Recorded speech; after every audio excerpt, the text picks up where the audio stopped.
نن په دغه ویډیو کې تاسو ته داسې یو لاره درښیم چې تاسو وکولی شئ اروپا ته ډېر په اسانه طریقه باندې تاسې لاړ شئ.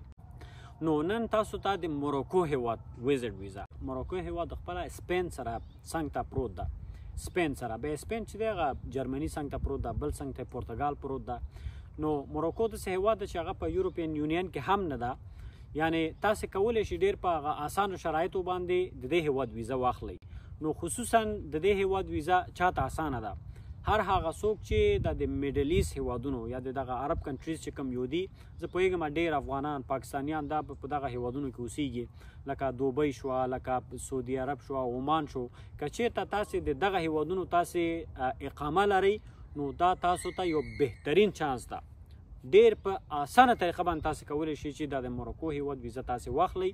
او چې کله د موروکو هیواد ویزا تاسې واخیستو، د دې خوبي څه شی ده؟ خوبي دا ده چې تاسې ډېر په اسانه طریقه باندې په 2 کالو کې دننه تاسې کولی شئ د موروکو هیواد هغه اقامه تاسې ترلاسه کړئ. نو چې اقامه تاسې ترلاسه کړه، تاسې په قانوني ډول کولی شئ چې هر یو هیواد ته په یورپین هیوادونو ته تاسې وغواړئ، نو هلته بیا کولی شئ هلته تاسې سفر وکړئ.